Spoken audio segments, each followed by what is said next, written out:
where is the critical point? We just inject it on the x1, x2 plane. So the coordinate of x1, x2 correspond to this point. We call that a critical point. Is that clear? So there corresponds a critical point on the x1, x2 plane. And the value, the height of y, the y value of this point, we call them stationary values. Okay, we just introduced in a two-dimensional diagram.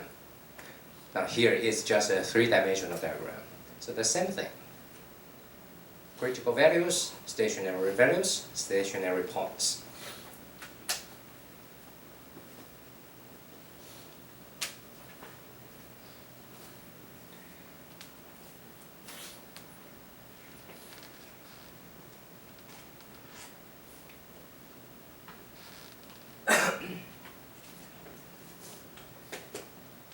Alright, so now we have a function f of x1, x2 and specified by x1 cubic plus 5x1, x2 minus x2 squared.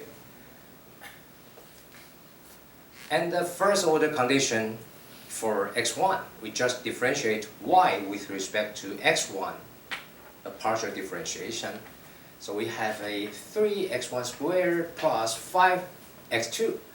And the last term would be viewed as a constant, right?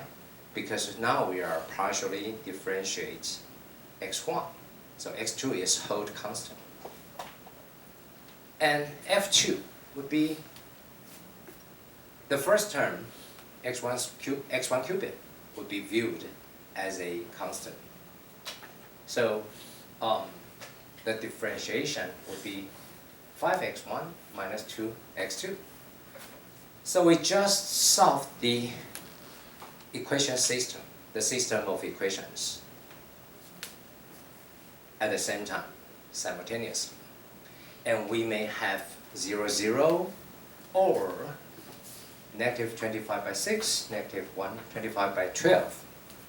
We have two coordinates. And we want to know which one corresponds to a maximum or minimum or a center point or inflection point. And I'm not doing that thing because we need something, we call it second order condition.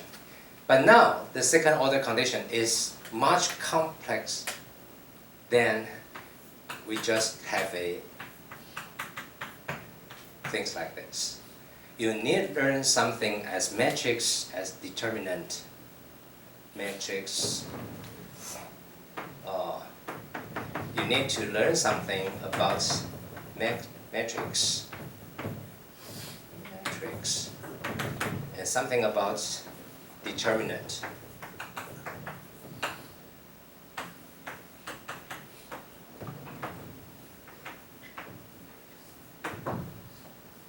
So if you want this part of knowledgement,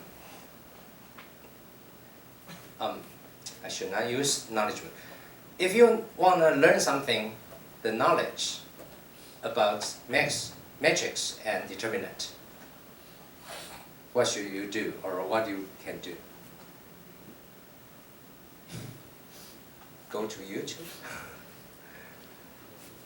and watch my videos, okay?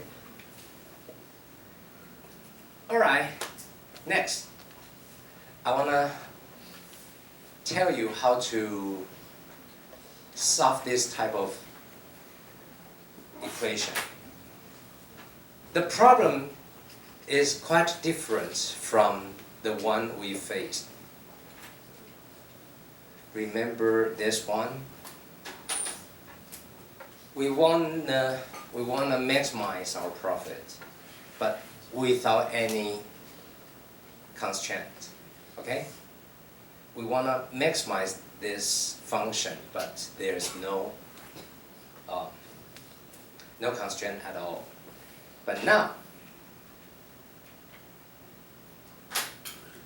would you please just delete way 2, because way 1 is kind of not useless, but I mean too simple, not the points.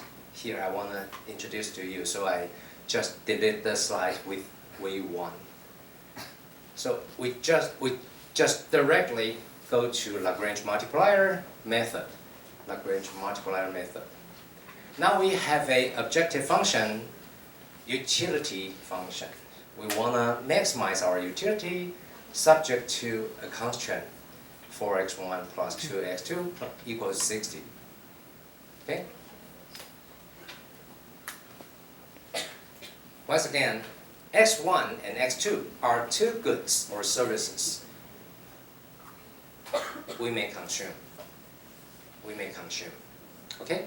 So without constraint, of course, the more the better. You give me more x1 or give me more x2, I would say, oh, it's a good thing. I like it. But why? So let us check something first. U of x1, x2 equals x1, x2 plus 2x1. So mu1 equals, can you have an mu1? Try yourself. Come on. What is mu1? Give you 5 seconds. 4, 3, 2, 1. It's x2 plus 2. Is that right? This is mu1.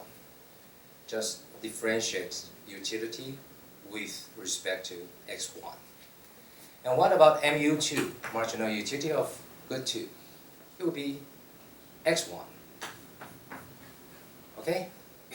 So, if we have positive quantities, I mean, if the quantities of x1 and x2 are positive, then this must be positive, this must be positive. What does it mean by a positive marginal utility? Both x1 and x2 are good, not bad. Remember the difference between good and bad. Okay? So a positive marginal utility tells us that x1 is a good, the more the better. And x2, positive, I mean u2, which is positive, also tells us that x2 is a good. Alright, so we want to maximize this, but actually we have some constraints. And the constraint for x1 plus 2x2 equals 60. We can give this constraint some interpretation, or we can regard this as the price of good 1 is 4 and the price of good 2 is 2. And the income, we have income 60. So totally, we have, if we use $60 to buy x1, we have 15 x1. And we may have 30 x2. So this would be the constraint, right? And we want to find something optimal here. Okay? So now let me introduce to you the Lagrangian method, or the Lagrange multiplier method. So just put down something we call a Lagrangian function. The Lagrangian function equal, the first thing is put the objective function u, x1, x2. Put the objective function and plus a lambda with the constraint.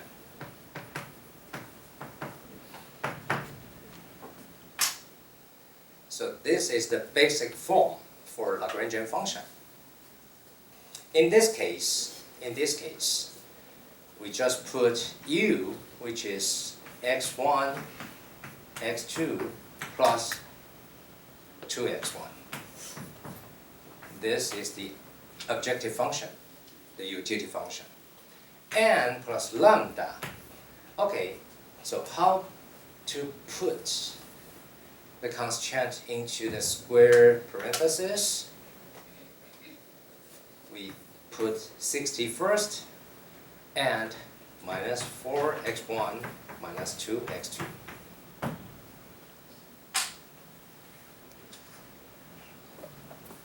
This is the constraint, and there is a equal sign here, right?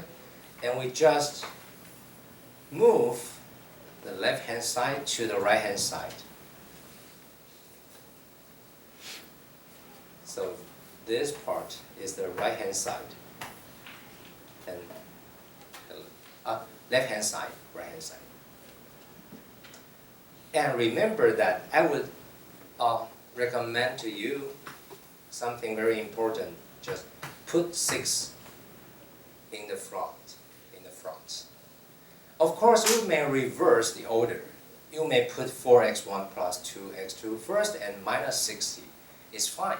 But if you want to give it a economics interpretation, if you want to explain this with something make economic sense, then I would suggest you to put 60 here, because 60 is our income, is a kind of total resource. Okay? So any constraint, any kind of constraint must be something or expense. Something about the expense must less than or equal to, it cannot exceed the total resource. Okay? All types of constraint must satisfy this relation. The resource can be money or income. The resource can be 24 hours a day. It's about time, right? The resource can be our energy. For everyone in one day, you have energy just like this. So you can supplement some energy, just like take a Red Bull or Manu. And if you do some activities, your energy will be reduced, right? So just think about any kind of activities, like, for example, let's go to a movie. So seeing a movie, we have to spend some money, spend some time, spend some energy. Is that right? So the expense of the resource. And here we put the resource in front, and the usage or the expense in the later part. The reason is that if we want to explain or interpret lambda, and lambda is actually something, we call it marginal. Now we are purchasing the utility, right? The marginal utility. Because our objective is utility maximization. We want to maximize, the objective is utility. We want to maximize utility, so it is marginal utility. The marginal utility of the resource.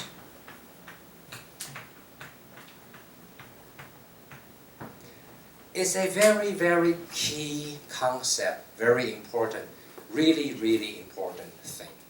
So lambda is a marginal utility of the resource.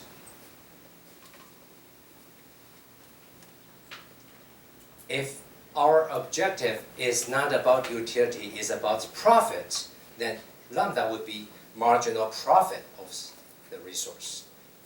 If our objective is about cost, we want to minimize the cost, then lambda would be the marginal cost of the resource. Okay? Something like that. So just remember, the constraint is about resource. All types of constraints come from the fixed resource because resource is scarce. And that is the basic reason why we study economics, right? Because of the scarcity of resource. So we are facing trade-off, we would need to make choices. So remember lambda, and I will show you why lambda is regarded or is interpreted as a marginal something of the resource. So it's a very important thing to know how to put down the Lagrangian function. So let's go through them. Now we have the basic problem. We want to maximize something, and we are facing a budget constraint. So just put the objective function in the first part, and then plus a lambda Lagrange multiplier with the constraint. Okay? So you need to practice this, and I will give you some examples later, maybe in next class. And initially, how many variables do we have? We have x1 and x2, right? We just have two variables. And now, since we create a multiplier, lambda, so we have three variables we have. So x1, x2, and lambda. We create a new variable to combine the objective function with the budget constraint together into one single function. Okay? And the first order condition, we want to differentiate Lagrange with respect to lambda x1 and x2. Okay? The order is actually not that important, but it depends, because the order you put lambda x1, x2, or x1, x2 lambda, it would affect the second order matrix, the second order condition, and the second order determinant. So the order, you can change the order, but sometimes I'll just suggest you not change arbitrary change the order. Just put in the order like lambda first, the multiplier first, and then x1, x2. So with the differentiation, lambda, since lambda appears here only, right? So the partial differentiation with respect to lambda would give us 60 minus 4x1 minus 2x2 equals 0, because it's a first order condition. And you will see perfectly the first order condition corresponds to the budget constraint, right? So the first order condition, the first order condition just corresponds to the budget constraint, right? And the second first order condition, differentiate Lagrange with respect to x1. Now we have an x1 here, so x2. We have an x1 here, so we have 2. And we have an x1 here, so minus 4. Don't forget lambda. Minus 4 lambda equals 0. And x2, we have x1 here, and minus 2x2. So we have minus 2 multiplied by lambda. So all we have are 3 first-order conditions. And let me remind you of this. x2 plus 2 is just the marginal utility of x1. So it's u1 is u2. Okay? And so you solve the 3 equations, the system, simultaneously. Then we have x1 equals 8, x2 equals 14. And you may want to know the value of lambda. So since we have x1, 8, so lambda star would be 4. Okay? Now let's take a break. I'll meet you at 10:05. Okay?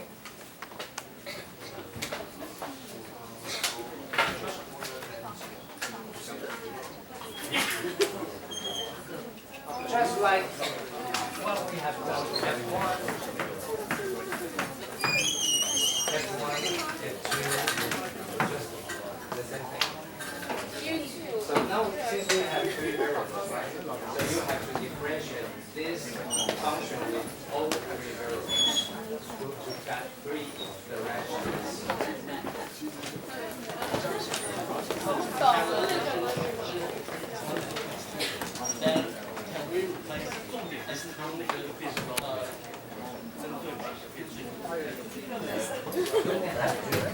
That is what I discussed today.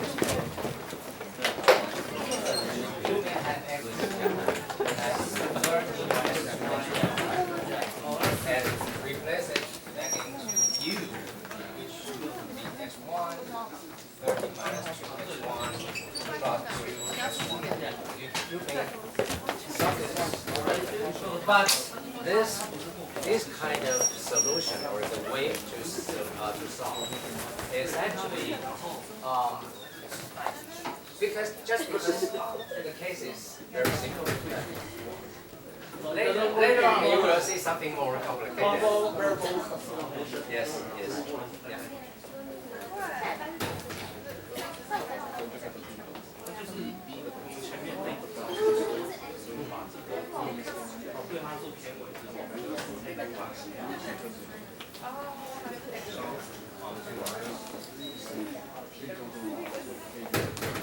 The next one, because MRI is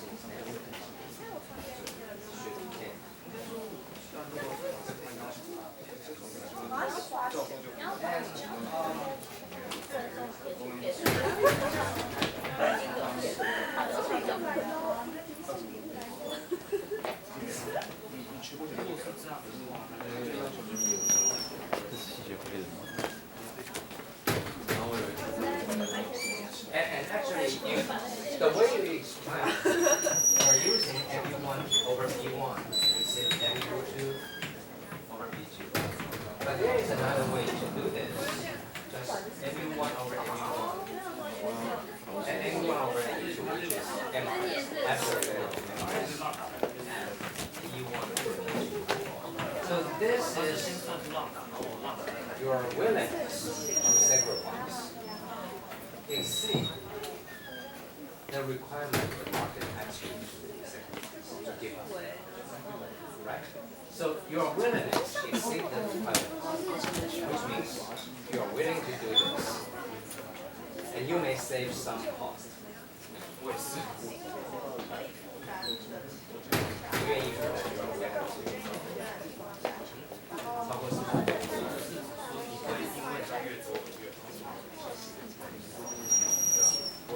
为了多消费一单，愿意放弃，他是说超过了市场要求你放弃。你会选择多消费？而且从这个角度，就是600块钱放在 X1 比较好。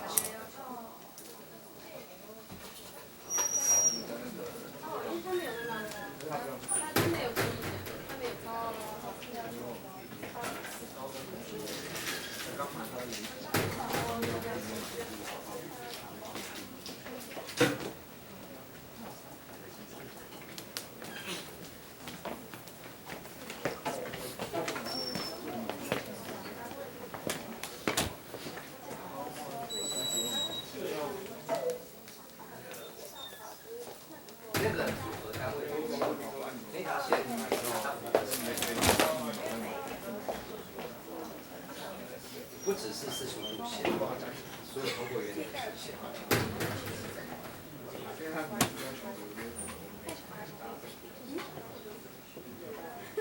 tangent 是除以斜率，这是1分7。谁教你们的？谁教你们那个东西的？